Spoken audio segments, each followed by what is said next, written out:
한 남성이 구내식당 한 켠에서 혼자 밥을 먹고 있습니다. 한때는 함께 웃고 떠들던 동료들이었지만 지금은 서로 어색하기만 한데요. 문득 휴대전화를 확인하니까 아내에게서 부재중 전화가 30통이나 와 있습니다. 집에서도 회사에서도 숨 쉴 틈이 없다는 이 남성. 대체 무슨 일이 있었던 걸까요? 자, 한 여자를 잘못 만나 모든 걸 잃었다는 사방 가족분, 남성분의 제보입니다. 양 변호사. 일단 제보자분은 40대 남성이고요. 얘기를 하신 것처럼 아내를 만난 게 가장 인생에서 후회스러운 일이라고 그렇게 얘기를 하고 계십니다. 그러니까 만나서 한 1년 만에 결혼을 했고요. 결혼할 때까지만 해도 아주 예민한가 보다 하는 정도였는데 결혼을 하고 보니까 글자 그대로 폭군으로 돌변을 했다라고 합니다. 결혼하고 한 달 정도 지났어 갑자기 아내가 난 딩크족으로 살겠다. 그러니까 아예 안 낳겠다 이렇게 선언을 했다라는 걸 사전에 약속한 게 아니었고 그런데 또 실수로 아이가 생겼대요. 근데 아이가 생겼으니까 또 괜찮다라고 해서 아이를 낳았답니다. 근데 문제는 아이를 낳고 나서부터 갑작스럽게 이제 굉장히 예민해져서 뭐 좀 신경이 거슬리면 아들이 보는데 남편한테 너 때문에 내 인생 망했다. 이런 식으로 짜증을 냈다라고 애 하고요. 때문에요? 예, 아니죠. 그래서 애 때문일지 아니면 이제 남편을 생각해서 저 얘기를 했는지는 모르겠습니다만 제보자에게 그렇게 했다는 거예요, 남편에게. 근데 문제는 어린 아이가 그걸 보고 있다라는 거죠. 그리고 또 뭐 감정이 격해지면 막 심지어 어떨 때는 남편분 옷장에서 꺼내가지고 가위로 그걸 다 잘라버리는 그런 일까지 있었다고 합니다. 아니, 무슨 부부가 애를 낳았는데 그것 때문에 남편한테 뭐 인생을 망쳤다고 그래요?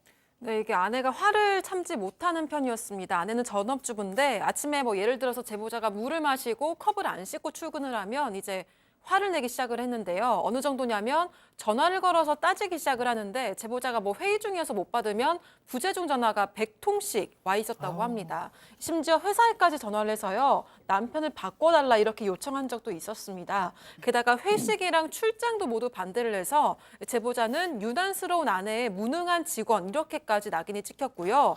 여기서 끝이 아니라 부부싸움이 벌어질 때마다 아내는 남편의 친구들에게까지 연락을 해서 욕설을 퍼부어서 결국 친구들마저도 모두 잃었다고 합니다. 박 변호사님, 네. 이 정도 되면 그 장인 장모 또 뭐 이렇게 아무튼 이 시가 쪽, 처가 쪽 가족들이 좀 해야죠. 아, 똑같습니다. 뭐가요? 더 하면 더 했지. 이렇게 뭐 할 수 있는 그런 상황이 아니에요. 일단 장인 같은 경우도 상당히 좀 술을 좋아하면서 술을 마시면 좀 폭군으로 변한다고 하는데 사위하고 술 먹다가 밥상을 엎은 적이 많다고 합니다. 그런 경우 사실 일반적으로 없거든요. 또 어느 날은 또 술 먹다가 야, 2차 가자라고 얘기했는데 다음 날 출근해야 되니까 정중하게 아이 그만 마시죠 라고 하니까 나중에 찾아와 가지고 욕설을 하면서 네가 뭐 사이 맞냐 XX 욕설을 했다라고 합니다. 너 같은 XS한테 내 딸 괜히 줬다 욕설도 했다고 하고요. 지금 이 가족 중에 처제도 있어요. 처제는 좀 낫냐? 또 그렇지도 않아요. 처제는 좀 더 합니다. 이 또 술 좋아하는데 술 취하면 또 욕설을 합니다. 바로 와가지고 XX 욕설을 할 정도로 그나마 굳이 따져보면 그나마 아내가 그래도 이 중에는 제일 낫대요. 이런데. 아니 교수님, 무슨 백년 손님까지는 바라지도 않아.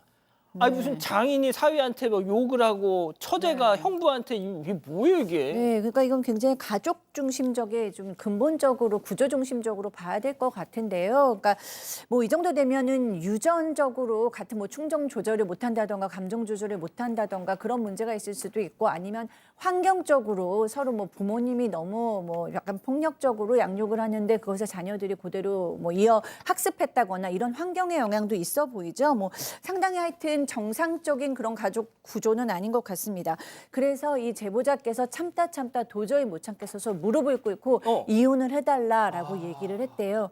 그랬더니 이 부인은 뭐 이걸 진지하게 받아들이기보다 불륜을 저질렀나 보다. 이 남편이 그래서 심부름센터에다 몰래 사람을 써가지고요. 뒷조사를 막 했어요.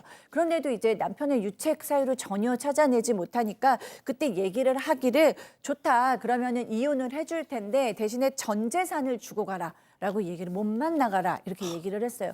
이 남편은 그렇게라도 해야 될 것 같아서 아들한테 물어봤습니다. 너 아빠랑 살고 싶니? 엄마랑 살고 싶니? 그랬더니 아들이 아빠는 좋은 사람이라 어디 가도 잘 살 텐데 엄마는 불쌍해서 나밖에 없다라고 얘기하면서 엄마랑 살겠다고 얘기했다고 합니다. 그래서 가지고 있던 전 재산, 그러니까 15억짜리 집과 현금 재산 모두를 다 주었다고 합니다.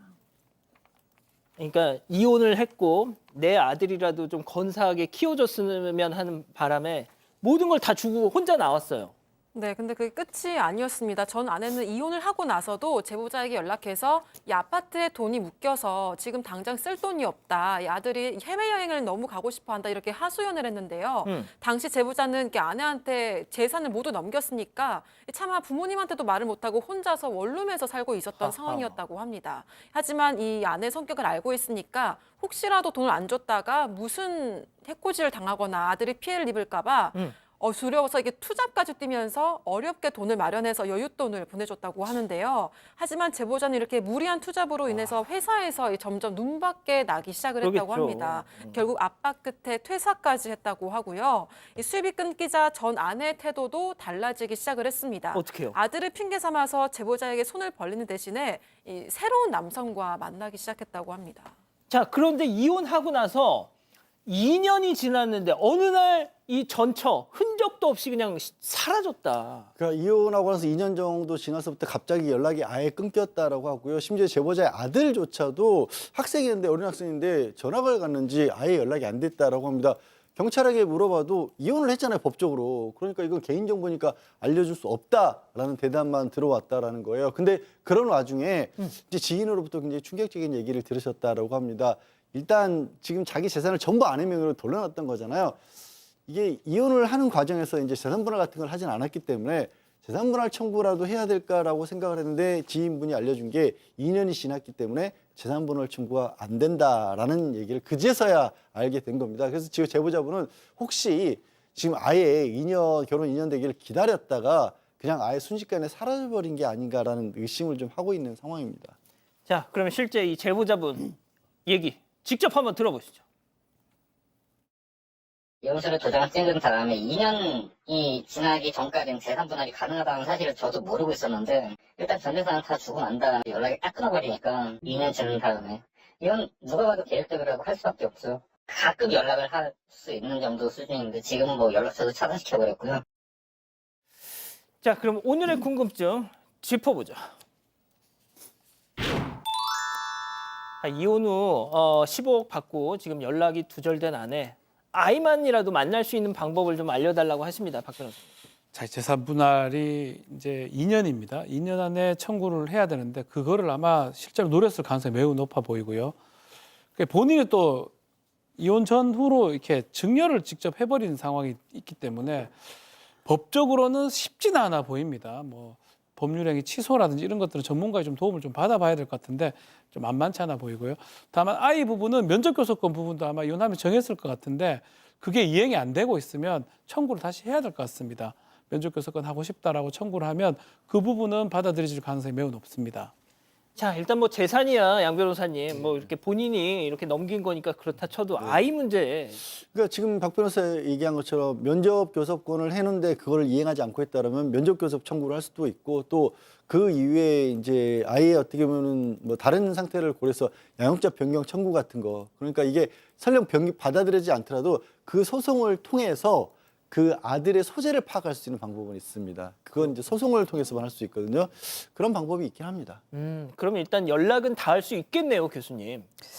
네, 제발 그렇게 되기를 바라고요. 이 아버님께서 지금 돈보다도 아이라도 만날 수 있는 방법이 없을까요가 질문이잖아요. 저도 이 아이가 좀 걱정스럽거든요. 왜냐하면 엄마께서 전혀 충동 조절이나 분노 조절이 안 되고 있고 외가 있는 뭐 할아버지, 뭐 이모 다 마찬가지 상황에 또 새로운 애인까지 만났다고 하는데 이 애인도 또 안전한 사람인지 안정된 환경을 줄 수 있는지 이런 것도 걱정스럽습니다. 저는 아빠가 너 엄마랑 살래, 아빠랑 살래라고 얘기했을 때 마음으로는 편안한 아빠랑 살고 싶었을 가능성 높다고 생각해요. 근데 이 아이가 중학교 남자아이잖아요. 초등학교 아이가 아닌 이제 내가 힘들더라도 내가 버텨야 돼. 내가 불쌍한 엄마를 버릴 수 없어. 이런 심리였을 가능성이 높기 때문에 이래저래 아이를 꼭 찾아서 만나셨으면 좋겠습니다. 자, 우리 가족 여러분들은요? 네, A+님, 아이가 성인 될 때까지 기다렸다가 만나세요. 지금 봐야 속만 쓰립니다. 서로 더 시간 지난 다음에 만나세요라고 하셨고요. 야나두님은 아이 찾다가 그 여자랑 다시 엮입니다. 제발 조금도 엮이지 마세요라고 하셨습니다. 김영환님은 법적으로 어떻게 안 되나요? 아이가 너무 불쌍합니다라고 하셨습니다. 예.